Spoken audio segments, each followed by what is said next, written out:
Thank you so much for joining us. You're watching the National News Desk, America's News Now. I'm Angela Brown in for Jan Jeffcoat. It's Monday, February 16th, President's Day. And right now, there is no clear path to ending this partial government shutdown, the third one we've had in under 6 months. Let's get right over to Mark Boyle at the Live Desk. Congress not expected to be back in session until next week, but in the meantime, a lot of agencies are taking ahead. Yeah, let's go through that right now. The main agencies being impacted, Angela, include TSA at the airports, FEMA, the U.S. Coast Guard, Secret Service even. And the work being done by ICE and CBP will go on mostly unaffected because the Trump administration set enough funding aside for those agencies from last year's One Big Beautiful Bill. ICE has continued to enforce law across the country. They're already funded. Now, the ICE officers won't be getting paid, but they're getting used to that, it seems like. So, no, the immigration mission, the reason why President Trump was elected to be president, continues. Now, the DHS employees who aren't being paid are still being required to show up for work because their job is deemed essential. Still, there seems no compromise between the White House and lawmakers is close at all. It threatens to drag this whole thing out much longer than expected or anticipated. Democrats in the Senate have held up DHS funding as they demand policy changes for how ICE agents conduct themselves. Some of those included no roving patrols, ICE agents blocked from entering churches, schools, or polling places, and no more masked agents. Now, following the death of Alex Preddy back in January, DHS did make some changes. They're now having their officers wear those body cameras on their chests while they're out doing operations and enforcement. Some GOP lawmakers have spoken out against ICE officers not wearing masks. They say they're just at higher risk of being doxxed or harassed in the public. So we'll keep a close tab and watch on this story as new developments come in this morning, Angela. And while 97% of the government has been funded already, the shutdown could impact you at home, like at the airport, for example. House Speaker Mike Johnson posted on X, quote, "Here we go again. The new Democrat shutdown, this time of the Department of Homeland Security, will hit some very important programs like FEMA disaster relief, response, TSA security lines, and Coast Guard operations. That means delayed disaster aid, airport chaos, weakened law enforcement. Democrats are once again risking public safety just to stage a pointless political stunt."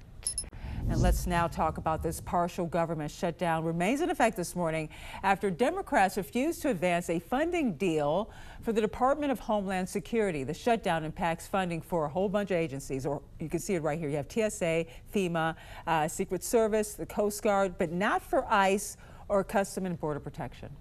This is how we keep Americans safe. We keep them safe through FEMA. We keep them safe through TSA. We keep them safe through the Coast Guard. We keep them safe through Secret Service and so many other things that are funded through this department. Look, they have created this environment by their rhetoric and their failed policies. What they're really holding out for is hoping that we'll cement the failed Biden border policies of the past, and it's not going to happen. Well, the National News Desk, Ultra El-Nashar breaks down the cellmate and where funding talks stand right now. Good morning, Ultra. Hey, Angela. Democrats here on Capitol Hill insist that DHS appropriations must include changes to ICE after high-profile confrontations on the streets of American cities, like the killings of Renee Good and Alex Preddy. Now, the changes Democrats want include ICE officers being required to obtain a judicial warrant, a warrant from a judge, in order to search private property, and to stop wearing face masks that obscure their identity. White House border czar Tom Homan calling these asks unreasonable. We have a rogue agency. Why don't we rein them in? That's what the American people are asking Republicans. If this was really a serious conversation, they wouldn't be holding the TSA workers or FEMA or the Coast Guard hostage over something that cannot be done by the ridiculous shutdown of DHS. Now, the partial shutdown is expected to last at least another week, as the House and Senate aren't scheduled to return here to Capitol Hill until February 23rd. And the 24th is President Trump's State of the Union address, which could be overshadowed by this funding fight over his signature issue. I'm Ultra El-Nashar for the National News Desk, America's News Now. Money to fund the Department of Homeland Security has halted. Democrats are pushing for reforms and more oversight of the agency's immigration and customs enforcement before signing off on more funding. We have a rogue agency. Why don't we rein them in? The demand for change comes after federal immigration agents fatally shot 2 U.S. citizens last month. Alex Preddy and Renee Nicole Good were killed by DHS agents during protests in Minneapolis. Their deaths sparked nationwide outrage over ICE's handling of protests. As a result, Democrats say they want to see a slew of policy changes, including tougher new use of force guidelines. But the Trump administration says those policies are already in place. Border Patrol and ICE both have use of force guidelines. They both have operational instructions on, use the minimum force necessary. Senate Minority Leader Chuck Schumer says Democrats also seek no roving patrols. ICE agents blocked from entering churches, schools, or polling places, coordination with local agencies, and no more masks. In response to the January killings, DHS Secretary Kristi Noem announced earlier this month that all DHS agents in Minneapolis would wear body cameras, with the program gradually expanding nationwide. But she did not change the mask policy. What are you going to do, expose their faces so you can intimidate their families? A recent poll asked independent voters their thoughts on ICE's enforcement of immigration laws. 71% thought they'd gone too far. I'm Jen Sullivan reporting.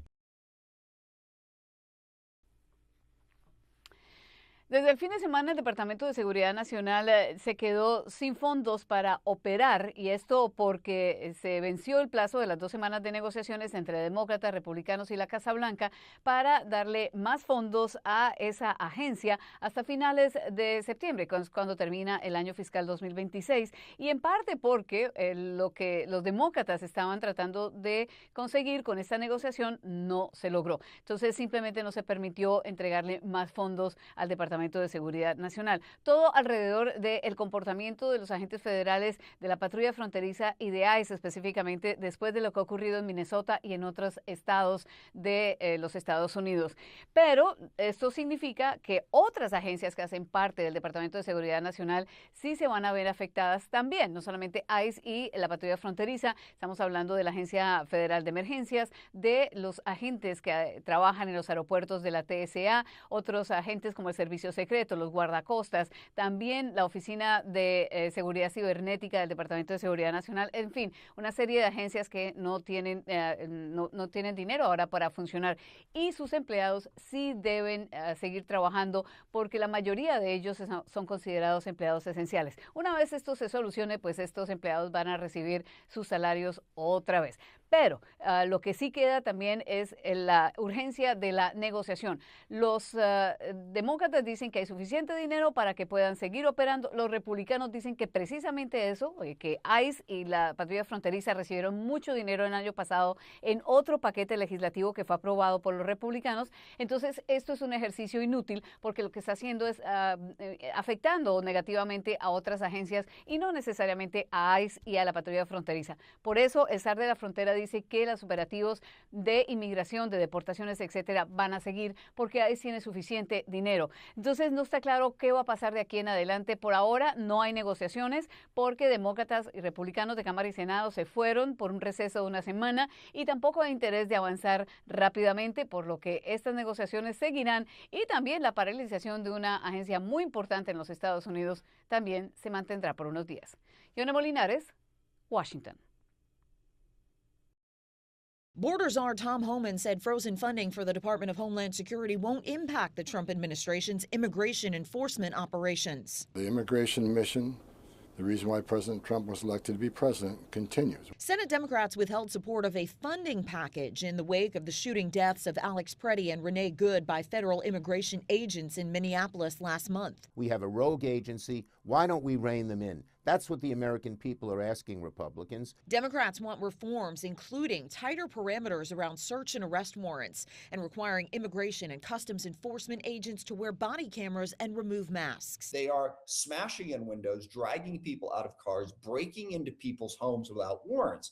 We need protection against that. Republicans note ICE is already funded via last summer's so-called Big Beautiful Bill, and other DHS agencies will feel the shutdown's brunt. This whole thing about shutting down DHS to prove a point, I think it's political theater, to be honest with you. Meanwhile, Homan said he's boosted internal affairs personnel in Minnesota to investigate misconduct allegations among immigration enforcement officers. I said I was bringing in more internal affairs officers to review the allegations, and those allegations are now being investigated. Most DHS personnel are considered essential, meaning they're on the job but without pay until a funding agreement is reached. In Washington, I'm Karen Kafa.